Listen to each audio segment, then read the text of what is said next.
चलिए तो बच्चा लोग आज हम लोग सेकेंड लास्ट टॉपिक पढ़ेंगे हमारा regulation of gene expression. Last class में हमने सबसे पहले हमने ट्रांसक्रिप्ट रेप्लिकेशन पढ़ा, डीएनए रेप्लिकेशन।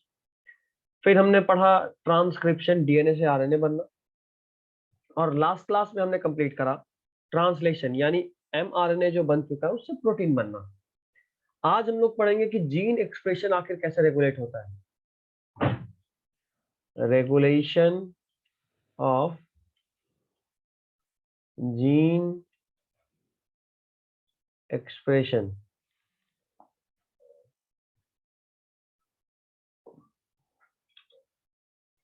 जाहिर सा बात है कि अब जीन हमारे बॉडी में तो हर तरह का जीन शुरू से है, लेकिन ये एक फिक्स टाइम पे। फॉर एग्जांपल, अगर आप अपने रिप्रोडक्टिव जीन्स की बात करते, चलिए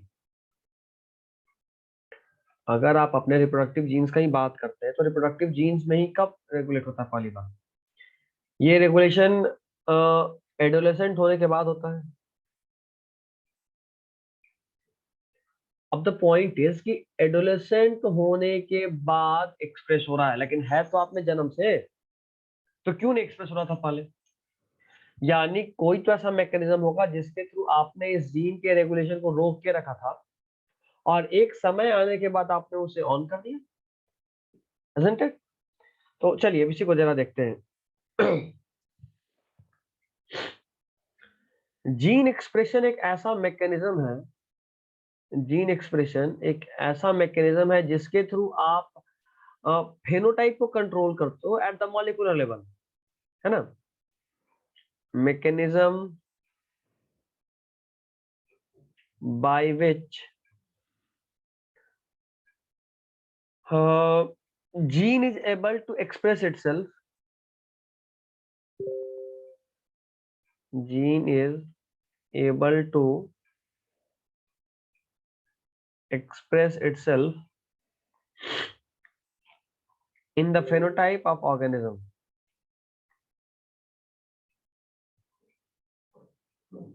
in the phenotype of organism। और ये कैसे पॉसिबल है? तो और किस लेवल का मैकेनिज्म है ये? तो बोलेंगे एट मॉलिक्यूलर लेवल।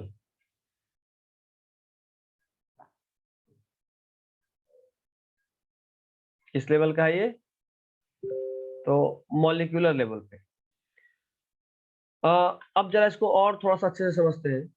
तो बहुत तरह का जीन होता है, इसमें से पहला जीन का नाम है कॉन्स्टिट्यूटिव जीन या house keeping gene. I guess मुझे कलर चेंज कर लेना चाहिए।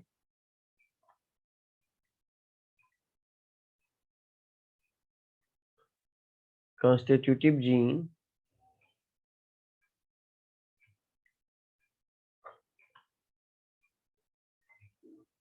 इसी का एक और नाम है हाउस कीपिंग।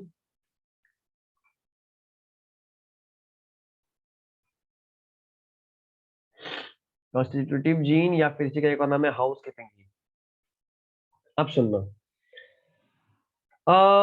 ये वैसे जीन्स हैं जो कंटिन्यूअसली खुद को एक्सप्रेस करते हैं, और day to day normal life के लिए इनका रिक्वायरमेंट होता है। ठीक है, तो कैसे जीन होते हैं? विच continuously express themselves and their products are required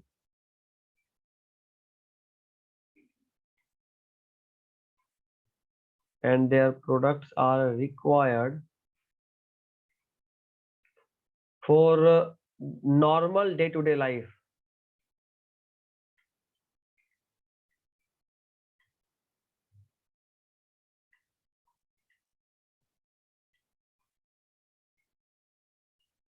किसके लिए चाहिए? Normal day to day life की एक्टिविटी के लिए चाहिए। अब इसका एग्जांपल आप समझ सकते हो, जैसे ग्लाइकोलाइसिस के लिए जो जीन रिस्पॉन्सिबल है, जीन फॉर ग्लाइकोलाइसिस। या फिर आप बात कर सकते हो एटीपी बनाने का, जो एटीपेज एंजाइम के लिए जो जीन है।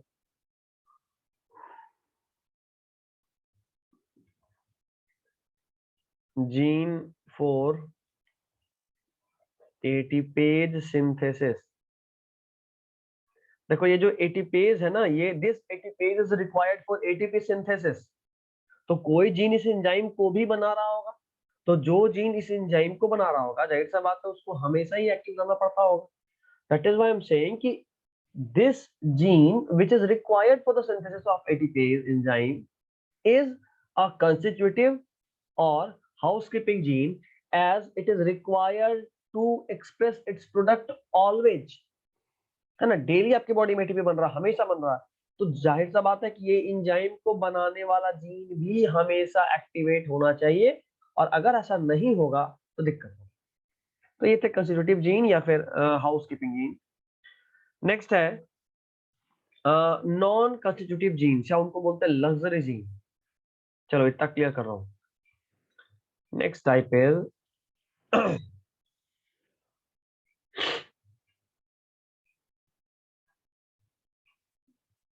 Non constitutive gene,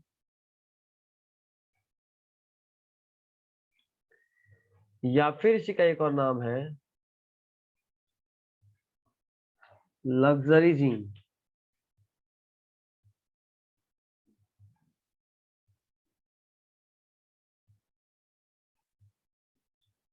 non constitutive gene या फिर इसका एक और क्या नाम है, लग्जरी जीन। आपको ध्यान ये रखना है कि जैसे कंस्टिट्यूटिव जीन लगातार खुद को एक्सप्रेस कर रहा था, उसी तरह ये नॉन कंस्टिट्यूटिव जीन लगातार खुद को एक्सप्रेस नहीं करता है। तो पहले उसका common name, also called as luxury gene. क्या बोलते हैं इनको, लग्जरी जीन बोलते हैं। अब लग्जरी क्यों बोलते हैं? भाई जाहिर सा बात है, एक आदमी दिन भर काम कर रहा है, आप उसको बोलोगे मजदूर। एक आदमी जाता है एकदम मस्त 12 बजे और 4 बजे निकल लेता है अपने ऑफिस से, तो उसको बोलते हैं भाई रईस है। तो वैसा ही ये जीन है, ये लगातार काम नहीं कर रहा होता, ये कुछ समय के लिए एक्सप्रेस होता है और फिर अपना काम खत्म हो जाता है इसका। तो they are not always expressing.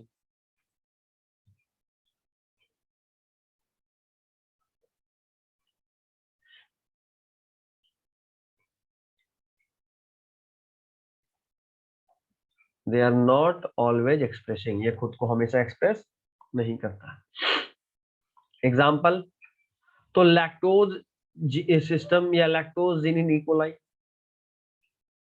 Lactose gene in E coli. अब देखो इस लैक्टोज जीन का कुछ उल्टा बात करें या एनालॉगस बात करें हमारे में, तो हमारे बॉडी में आप ऐसा कर सकते हो कि आपके बॉडी का reserve food lactose, sorry glycogen है। आपको पता है प्लांट में स्टार्च होता है, और किसी भी एनिमल में उसका रिजर्व फूड मटेरियल होता है ग्लाइकोजन। तो आपके बॉडी में ग्लाइकोजन सिंथेसिस का जो भी मैकेनिज्म है कब एक्टिवेट होता है, जब आपके बॉडी में जरूरत से ज्यादा स्टार्च आया। ठीक, तो जैसे ही आपके बॉडी में जरूरत से ज्यादा स्टार्च आया, ग्लाइकोजन सिंथेसिस वाला जीन एक्टिवेट हुआ, और वो उस तरह का एंजाइम्स बनाया ताकि एक नया पाथवे शुरू हुआ, और आपका स्टार्च फाइनली ग्लाइकोजन में कन्वर्ट हुआ और स्टोर हो गया आपके बॉडी में।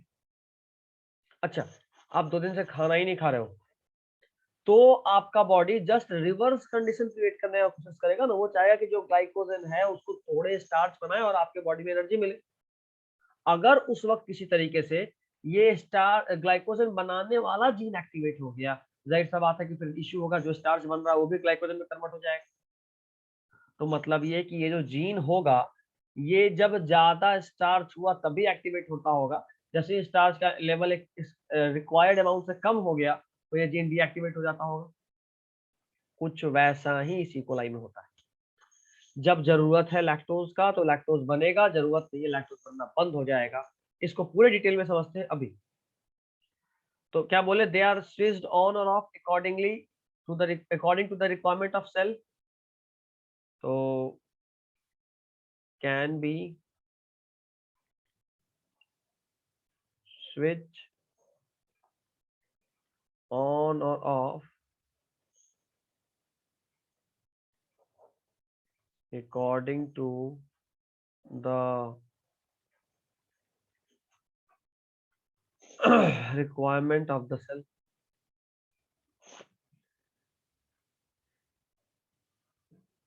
तो ये स्विच ऑन या ऑफ होता है सेल के रिक्वायरमेंट के हिसाब से।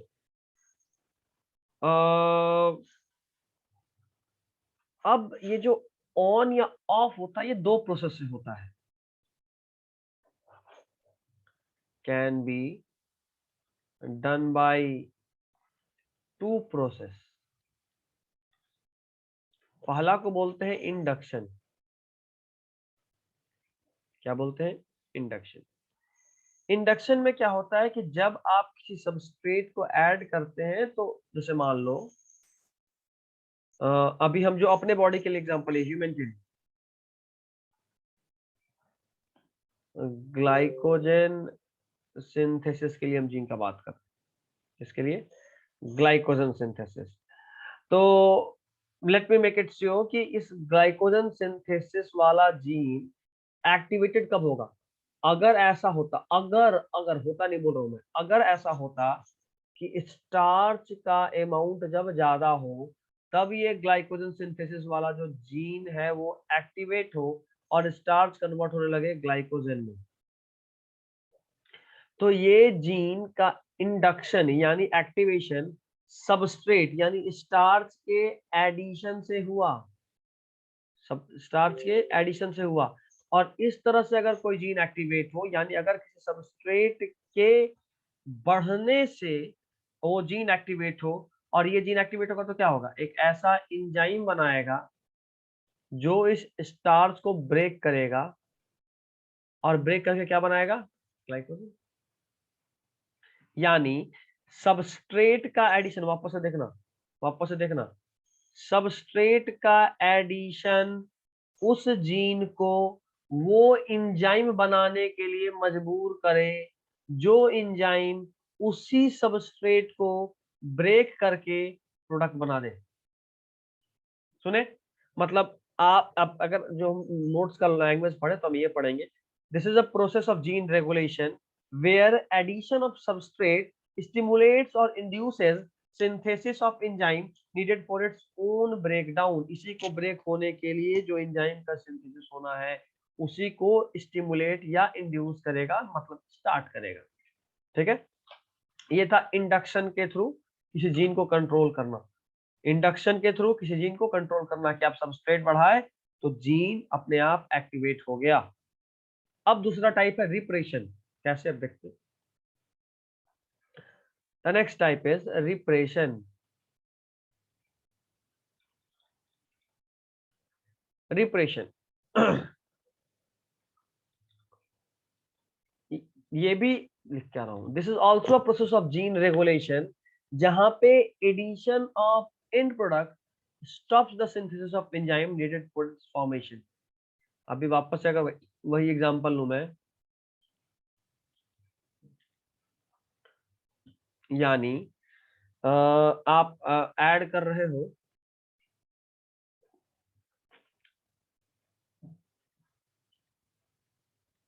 ग्लाइकोजन सिंथेसिस जीन है ये। तो आपने क्या करा, यहाँ पे स्टार्च डाला, इस जीन से एक एंजाइम आया जिस एंजाइम के हेल्प से ये स्टार्च किस में कन्वर्ट हो रहा है? एंड प्रोडक्ट यानी ग्लाइकोजन में। तो अभी तक क्या हो रहा था? सबस्ट्रेट आप जितना बढ़ाओगे उतना ज्यादा बनेगा क्या? And product. यानी सबस्ट्रेट के एक लिमिट से ज्यादा होने पर ही ये जीन एक्टिवेट होगा, और जीन के एक्टिवेट होने से एंजाइम बनेगा और एंड प्रोडक्ट बनेगा। ये था स्टिमुलेशन वाले में, बट स्टिमुलेशन या इंडक्शन वाले में।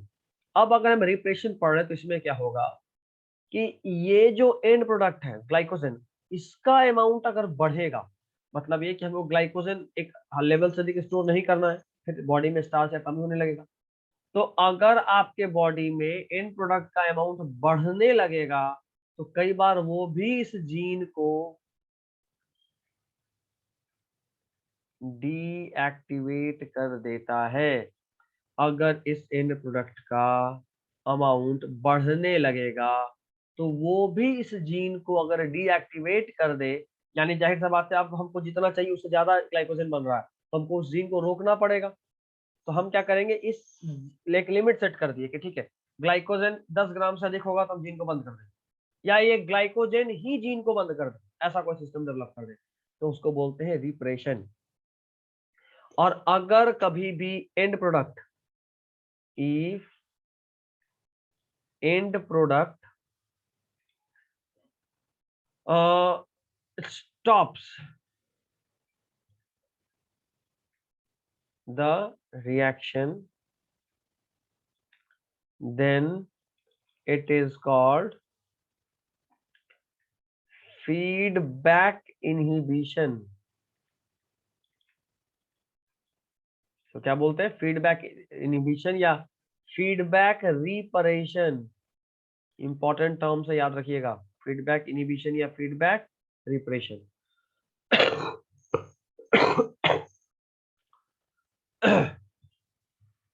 अब इसका एक बहुत बड़ी एग्जांपल है ओपेरोन सिस्टम। अब एक एग्जांपल पढ़िए, बहुत इंपॉर्टेंट है, one of the most important topics of this whole chapter.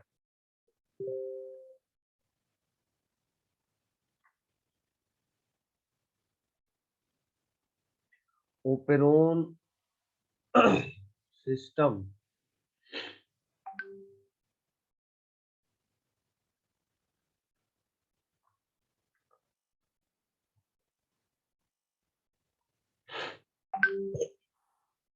चलिए बच्चा लोग, तो अभी तक हम लोग जो पढ़ लिए थे, अब एक छोटा सा हम गैप लिखे ताकि नेक पे उतना ज्यादा भार नहीं पड़े। अब आगे कंटिन्यू करते हैं। एक्चुअली गला थोड़ा अत्यधिक से ज्यादा ठीक हो गया है 2 दिन में, जिस तरह 7-8 दिन से चल रहा था अचानक। तो I do not want to take risk, इसलिए हम 5 मिनट गैप ले लिए। बट खैर कोई नहीं। Operon system. फ्रांसिस जैकोब और जैक्विस मोनोड, ये 2 साइंटिस्ट थे। फ्रांसक्विस जैकोब और जैक्विस मोनोड, ये 2 साइंटिस्ट थे जिन्होंने प्रपोज करा a model of gene expression known as operon model. अभी क्या होता है अभी जान लेंगे, बट इतना जानते हैं कि एक मॉडल था जीन एक्सप्रेशन का। ओके, सबसे पहले तो आपके मन में एक ख्याल आ रहा होगा कि आखिर ये ओपेरोन क्या है, what is this operon. It is a coordinated coordinated group of genes such as structural gene, operator gene, promoter gene, such as structural gene, operator gene, promoter gene, ठीक है। इसके अलावा रेगुलेटर जीन,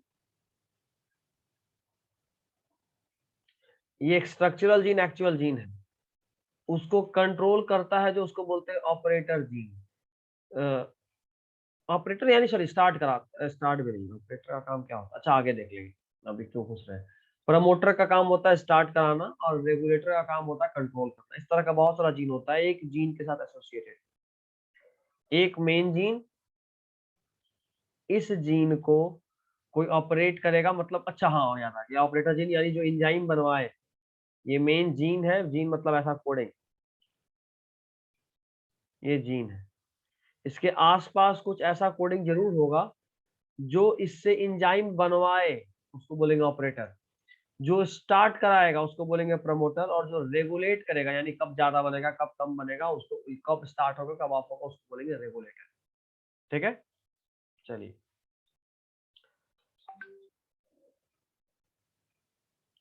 अभी सुनना। जो ये सब जीन जब आपस में एक साथ फंक्शन करते हैं तो उसको बोलते हैं ओपेरोन। ठीक है, और जो ओपेरोन आपको एक पढ़ना है, एक ओपेरोन आपको पढ़ना, उसका नाम है लैक ओपेरोन। लैक ओपेरोन का पूरा नाम होता है लैक्टोज। लैक्टोज बनाने वाला gene, lac is for lactose operon. और ये एक इंड्यूसिबल ओपेरोन है। क्या है? Inducible operon. हमने ओपेरोन दो तरह का पढ़ा था, इंड्यूसिबल और रिप्रेशन। तो इंड्यूसर वाला यानी सबस्ट्रेट के बढ़ने से ये जीन एक्टिवेट होगा, सबस्ट्रेट खत्म, ये जीन बंद। अभी देखिएगा, ये इकोलाई में होता है। किसमें होता है? इकोलाई में होता है। और लैक्टोज इकोलाई में बनने के लिए टोटल 3 जीन हमको चाहिए। 3 इंजाइम चाहिए हम। For lactose synthesis in E coli we require 3 types of gene. Okay, अब ये जीन कैसे और क्या काम करता है इसको भी जानते हैं, अभी सुनिएगा बस। वैसे आई गेस कि आपके पास एक लैक ओपेरोन का डायग्राम है। रुको, हम आपको स्क्रीन शेयर करके दिखाते हैं तो ज्यादा बेहतर लगेगा। Wait a minute. Image of lac operon of E coli.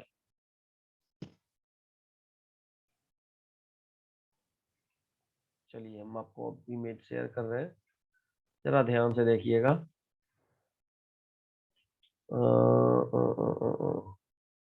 यहाँ से स्टॉप शेयर हुआ और यहाँ से वापस आपका शेयर हुआ। इस डायग्राम को ध्यान से देखो, बहुत ध्यान से देखना। क्या बात है, ये लैक ओपेरोनी खुल गया। ये रहा आपका डायग्राम। 1 2 ऑपरेटर, और फिर लैक जेड, लैक वाई और ए। जया हम इसको याद रखते हैं। वैसे ये डायग्राम थोड़ा सा एडवांस, थोड़ा सा और लोअर लेवल का डायग्राम खोज रहे हैं जो एनसीईआरटी में, ये वाला एनसीईआरटी में।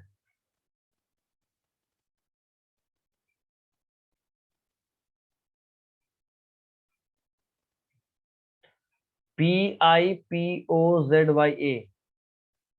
PIPOZYA, ये सीक्वेंस याद रखिएगा, ये डायग्राम बड़ा इंपॉर्टेंट है। I is inducer, P is promoter, promoter O is operator, ZYA ये स्ट्रक्चरल जीन है। हम इसको वापस से लिख के दिखाता हूँ।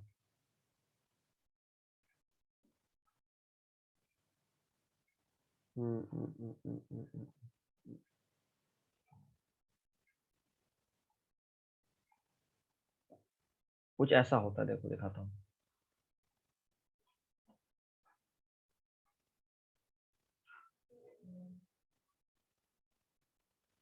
पीपो जया याद रखिएगा। Promoter, inducer, promoter, operator, Z, Y और ए। अभी हमने बात करा ना, लैक्टोज बनाने के लिए 3 एंजाइम चाहिए होता है। तो 3 एंजाइम के लिए 3 जीन, 1 2 और 3 जीन, ये 3 एंजाइम बनाएगा। प्रमोटर है, इंड्यूसर है, प्रमोटर है, ऑपरेटर है, जो कि हमने यहाँ पढ़ा था। ऑपरेटर होगा, रेगुलेटर होगा, इंड्यूसर, इंड्यूसर यानी जो स्टार्ट करेगा, इस तरह से होगा। सबका जरा सा हम काम के बारे में बात करें, पहले इसको थोड़ा क्लियर करते हैं। ये डायग्राम ध्यान रखिए, इको गया, वापस एक बार बना ही देता हूँ यार, अच्छा रहेगा। PIPOZYA,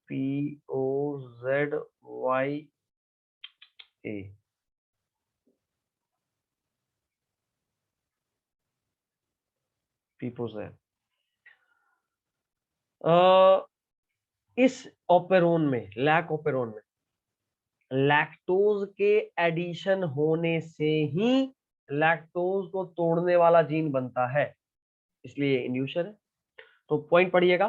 since the addition of lactose itself it stimulates the production of required enzyme, so it is also called inducible system। ये कैसा होता है? आप पढ़ रहे हैं लैक ओपेरोन, और इसीलिए ये है इंड्यूसिबल सिस्टम। क्या है ये? Inducible system. लैक ओपेरोन में कितने जीन होते हैं उनमें सुनिए, ये जो 3 है इसको हम लोग बोलते हैं स्ट्रक्चरल जीन। क्या बोलते हैं? आप एक काम कर सकते हो, आप यहाँ देखो और अच्छे से लिखिएगा। ये जो 3 है ना, ये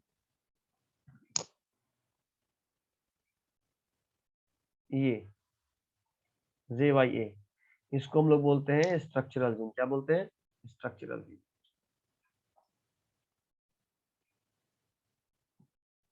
आगे देखते हैं।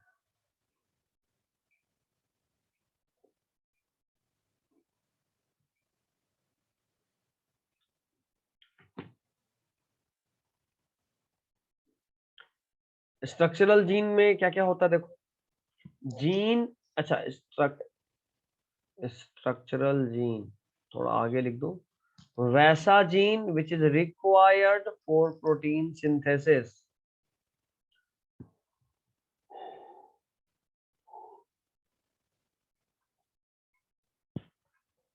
Gene required for protein synthesis, यानी वो एंजाइम सिंथेसिस जो कि हमको अभी जरूरी है। लैक ओपेरोन में 3 होता है, पहले का नाम है लैक ए, ये एक एंजाइम को कोड करता है, इसका नाम है, ये याद रखना है, लैक ए से क्या कोड होता है, ट्रांस एसी टाइलेज। दूसरा एंजाइम लैक वाई, ये एक एंजाइम को कोड करता है, इसका नाम है परमीएज। और तीसरा लैक जेड, जिसका नाम है बीटा गैलेक्टोसाइडेज।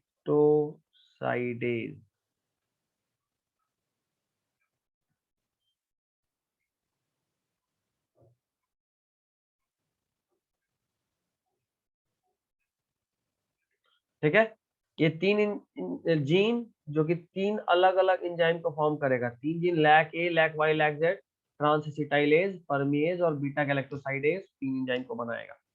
अब तुम बोलोगे सर बाकी का क्या काम, तो चलो सुनते हैं।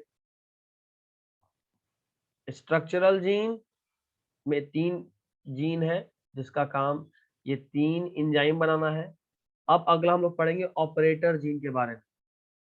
ये ऑपरेटर जीन का क्या काम होता है सुनो, ये वो प्रोटीन मॉलिक्यूल से इंटरैक्ट करता है जो कि या तो प्रमोट करेगा या रोकेगा ट्रांसक्रिप्शन ऑफ स्ट्रक्चरल जीन। देखो, जिस एंजाइम को इस पूरे जीन को एक्टिवेट करना है, पहले आकर बाइंड होगा प्रमोटर से, प्रमोटर यानी जो उसको आसानी से जुड़ने दे, फिर इंड्यूसर के पास जाएगा।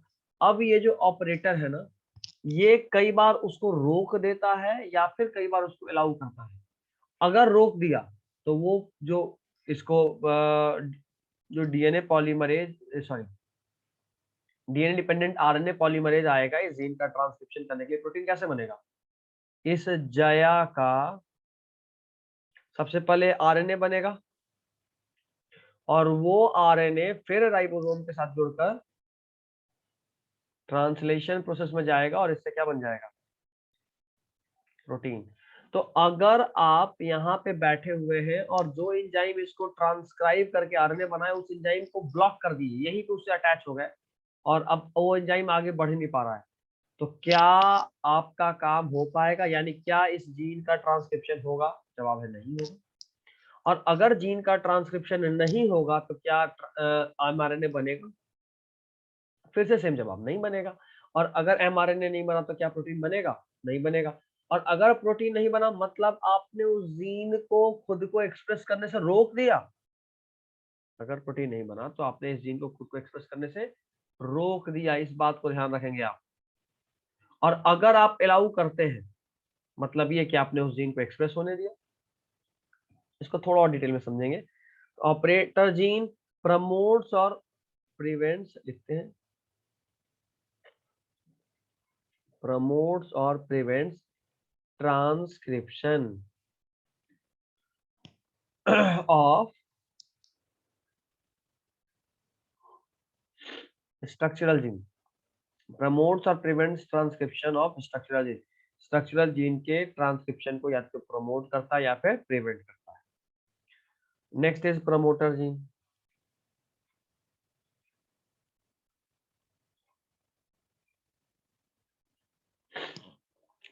ये प्रमोटर जीन का काम क्या है कि ये रिकॉग्नाइजेशन पॉइंट है, it is recognition point of RNA polymerase. जाहिर सा बात है ये मेरा जीन है PIPOZY और A, अगर यहाँ पे नहीं जुड़ेगा आरएनए पॉलीमरेज तो वो आगे बढ़ के इस पूरे को ट्रांसक्राइब कैसे करेगा?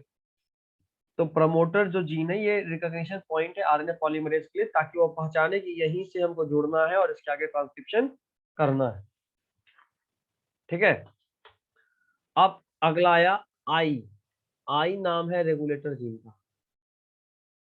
इसका नाम है रेगुलेटर जीन। चलो तीसरे में बढ़ते हैं। I is a regulator gene. इसको हम लोग रेगुलेटर जीन, थोड़ा सा अच्छे से लिखता हूं, is generally known as inhibitory gene. Gene is generally known as inhibitory gene। ये इनहिबिशन कराता है और दिस जीन, कलर चेंज कर लेता हूँ थोड़ा सा, this gene codes for a protein called inhibitor। क्या बोलते हैं उसको? इनहिबिटर या रिप्रेशर प्रोटीन।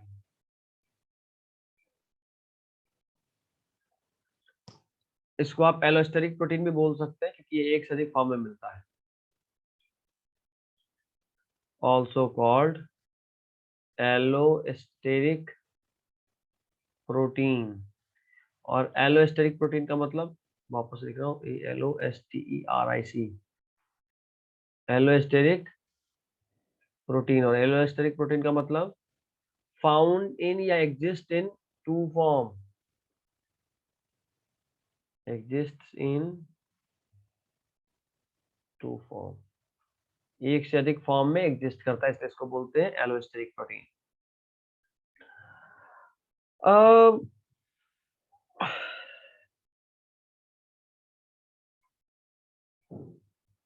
सुनिएगा, ये जो प्रोटीन है जो दो फॉर्म में मिलता है, इन दो फॉर्म में से एक फॉर्म, और ये दो फॉर्म अगर बोलता हूं तो एक फॉर्म में ये प्रमोटर से जुड़ता है और दूसरे फॉर्म में ये इंड्यूसर से जुड़ता है। ठीक है, एक बार में वो प्रमोटर से जुड़ता है और एक बार में इंड्यूसर से जुड़ता है, और जिससे जुड़ा उसको बोलते हैं paratactic. In one form it is paratactic to promoter and binds to it, sorry promoter बोल रहा हूं, operator. In one form, it is paratactic to operator and binds to it, while in the other form, it is paratactic to inducer and it binds to inducer. Okay? अब ये operon switch on और switch off कैसे होता है ये समझते हैं। वैसे कायदे से बेहतर है कि आप वापस उस डायग्राम पे चलिए, सुनिएगा। हम पढ़ रहे हैं और आप इसको देखिएगा, इस इमेज को, इस पूरे इमेज पे आपको ध्यान देना है। The transcription of function of lac gene of structural gene depends upon operator gene. अब इस स्ट्रक्चरल जीन का जया का ट्रांसक्रिप्शन होगा कि नहीं होगा, it depends on this operator gene. कैसे? देखो, व्हेन रिप्रेशर प्रोटीन यानी देखो देखो देखो देखो देखो, ये है रिप्रेशर प्रोटीन, अभी अभी हमने पढ़ा, ये है रिप्रेशर प्रोटीन। फिर से सुनना, this refresher protein, this refresher protein के बारे में सुनिएगा। व्हेन रिप्रेशर प्रोटीन, देखो इंड्यूसर से बना है, एक फॉर्म में ये रिप्रेशर है और दूसरे फॉर्म में, मतलब एक फॉर्म में वो ऑपरेटर से जुड़ता है और दूसरे में इंड्यूसर से जुड़ता है। तो सुनिएगा, when repressor protein produced by inhibitory gene और regulatory gene binds to operator. इससे देखो, जैसे ही इसका पॉली पी से जुड़ा आरएनए पॉलीमरेज, इसका पॉलीमराइज किया आरएनए तो बनाया रिप्रेशर एमआरएनए, वो रिप्रेशर एमआरएनए फटाक से जीन बना, और ये जो जीन बना जब तक इंड्यूसर होता है, यानी मान लो मेरे पास लैक ऑपेरॉन में लैक्टोज बनाना है, तो जैसे ही मेरे पास इंड्यूसर होगा वो इंड्यूसर इस रिप्रेशर प्रोटीन से ज्वाइन हो जाएगा। आई का काम क्या है? रिप्रेशर प्रोटीन बनाना। मतलब ये देखो, हम लिख के दिखाते हैं।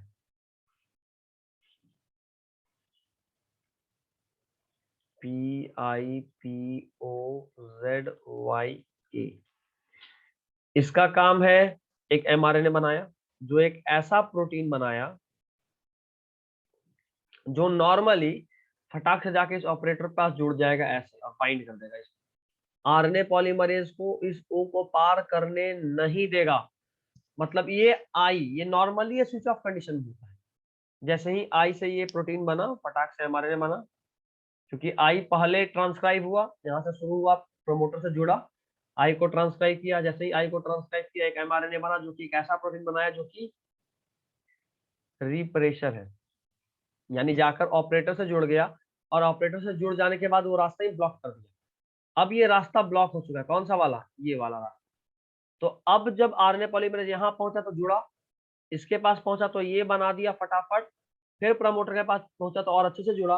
अब ऑपरेटर गया और इसको क्रॉस करके वो चाहता है कि हम इस स्ट्रक्चरल जीन को कॉपी करें, एमआरएनए बनाए, लेकिन यहां से आगे बढ़ ही नहीं पा रहा है। तो ये एमआरएनए बनेगा, नहीं बनेगा। यानी क्या इंजाइम बनेगा तीनों, नहीं बनेगा। मतलब जीन किस कंडीशन में है, स्विच ऑफ। ठीक। अब आपका जो इंड्यूसर है, इंड्यूसर यानी जो चीज को तोड़ना है इस एंजाइम से, तो आप यहाँ पे क्या तोड़ते हैं, लैक्टोज। तो लैक्टोज अगर होता, अगर होगा लैक्टोज का अमाउंट ज्यादा होगा, वो लैक्टोज इस प्रोटीन से जुड़ जाता है। ये जो रिप्रेसर प्रोटीन है ना, ये किससे जुड़ जाएगा, लैक्टोज से जुड़ जाएगा। अब ये रिप्रेसर प्रोटीन अगर लैक्टोज से जुड़ गया तो क्या वो ऑपरेटर से जुड़ पाएगा, नहीं जुड़ पाएगा। अगर ऑपरेटर से नहीं जुड़ा यानी ऑपरेटर ब्लॉक नहीं हुआ, और अगर ऑपरेटर ब्लॉक नहीं हुआ तो आरएनए पॉलीमरेज जुड़ेगा पी से, फिर आई पे जाएगा, प्रोटीन बनाएगा, लेकिन वो प्रोटीन तो लैक्टोज के साथ जुड़ के बाइंड होकर रुक चुका है। तो इंजाइम और आगे बढ़ेगा, फिर से पी पे जाएगा, फिर ओ पे जाएगा, फिर और आगे जाएगा और जेड वाई ए को ट्रांसक्राइब करेगा, एमआरएनए बनाएगा। और अगर एमआरएनए बना तो यानी 3 तरह का प्रोटीन, सॉरी इंजाइम ही बनेगा। यानी इस केस में जीन क्या है, स्विच ऑन। क्या है, उस कंडीशन में इंजाइम का स्विच, सॉरी जीन का स्विच ऑन है। यही बात आपको ध्यान रखना है कि स्विच ऑन स्विच ऑफ कैसे होता है। सब कुछ इंड्यूसर पे है। देखो नॉर्मली या ऐसे समझो कि भाई मेरे तक पहुंचने के लिए, जैसे मान लो क्लास में हम हैं, अंजलि है, फैजान है, सोया है, कोई नया बच्चा आएगा तो सबसे पहले वो मान लो फैजान के थ्रू आया, तो पहले फैजान के पास जाएगा जिससे क्लास के बारे में वो जानेगा, फिर तुम लोगों से फीडबैक लेगा और मेरे पास आके हमसे पढ़ेगा। ठीक। अब मान लो कोई इंजाइम आया, कोई नया बच्चा आया फैजान के थ्रू, और जब तुम लोगों से बात किया, तुम लोग यानी ऑपरेटर से बात किया, तुम लोग फीडबैक बहुत खराब दिए, और अगर तुम लोग फीडबैक खराब दोगे तो क्या वो बच्चा मेरे तक आएगा, नहीं आएगा।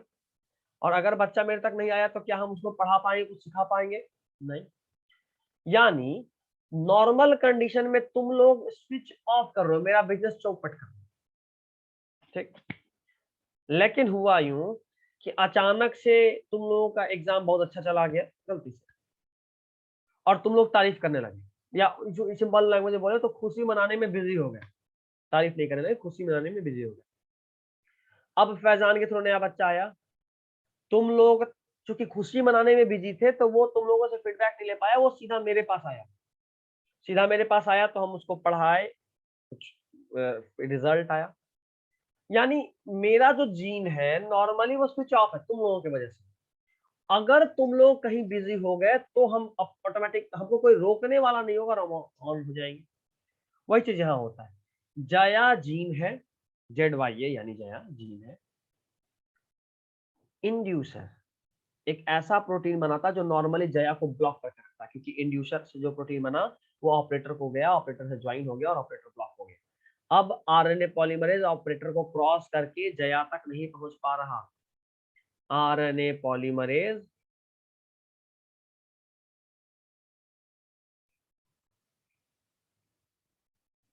थोड़ा क्लियर कर रहा हूं,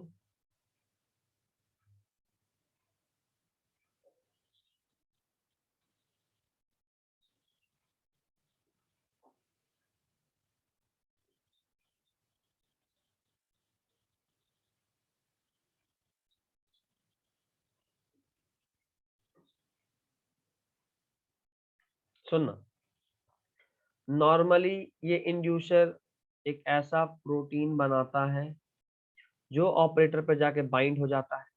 उससे होता यूं है कि जब आरएनए पॉलीमरेज यहाँ से चलता है, इससे जुड़ा, इसके बाद इंड्यूसर पे गया, फिर प्रमोटर पे गया। जैसे इंड्यूसर पे गया तो ये प्रोटीन बन गया एमआरएनए बनने के बाद। इंड्यूसर पे जैसे ही आरएनए पॉलीमरेज गया, इसका एमआरएनए बना, वो एमआरएनए राइबोसोम के पास जाएगा, प्रोटीन बनाएगा। उसके बाद फिर प्रमोटर पे गया, फिर ऑपरेटर पे गया। दिक्कत यह है कि ये प्रोटीन जो इंड्यूसर पे ही बन गया था जब एंजाइम था, तो वो प्रोटीन जाकर इस ऑपरेटर से ज्वाइन हो गया और रास्ता ब्लॉक कर दिया। अब ये आरएनए पॉलीमरेज आगे नहीं जा सकता, तो ये एंजाइम का आरएनए नहीं बनेगा। आरएनए नहीं बना, जीन स्विच ऑफ है, क्योंकि काम ही नहीं हुआ। प्रोटीन बनेगा तभी तो स्विच ऑन बोलेंगे, तो स्विच ऑफ ही बोलेंगे। नेक्स्ट कंडीशन फिर से क्लियर कर देता हूँ।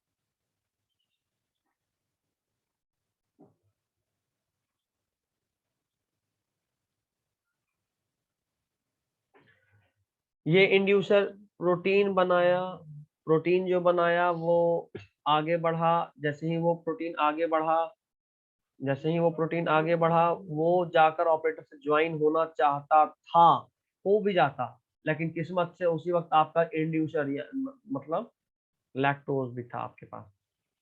लैक्टोज का अमाउंट जैसे ही ज्यादा हुआ, वो जाकर इस प्रोटीन से अटैच हो गया। ये अटैचमेंट होने से पहले तो ये अटैचमेंट नहीं हो पाया। अगर ये अटैचमेंट नहीं हो पाया तो ये जगह आपका क्लियर है। कौन सा जगह आप देख पा रहे हो? ये जगह क्लियर है। आरएनए पॉलीमरेज आया, पीछे ज्वाइन हुआ, इंड्यूसर पे गया तो एमआरएनए बना और ये प्रोटीन बना, लेकिन वो प्रोटीन किस्मत से लैक्टोज से बाइंड हो चुका है, जो कि इसमें इंड्यूसर है। अब ऑपरेटर फ्री है, ये एंजाइम इंड्यूसर के बाद प्रमोटर पे जाएगा, फिर ऑपरेटर पे जाएगा, और चूंकि ये फ्री है, ये और आगे बढ़ेगा जेड वाई और ए के पास, और एंजाइम बनाएगा। अगर एंजाइम बना यानी जीन स्विच ऑन है। ठीक है, चलिए, this is all for lac operon. अगले क्लास में हम लोग ह्यूमन जीनोम प्रोजेक्ट पढ़ेंगे। ह्यूमन जीनोम प्रोजेक्ट यानी कल। और ये कोई बहुत बड़ा और बहुत टफ टॉपिक अब नहीं है, अब बहुत ही सिंपल टॉपिक है। आप बस एक नजर पढ़ लीजिएगा, हो जाएगा। और ह्यूमन जीनोम प्रोजेक्ट को भी हम आपका अभी थोड़ा देर में पीडीएफ भेज देंगे। आपका काम ये है कि आप उस पीडीएफ को रीड करेंगे। पीडीएफ को रीड करने के बाद जो दिक्कत होगा वो हम क्लास में डिस्कस करेंगे। चलिए, this is all for today.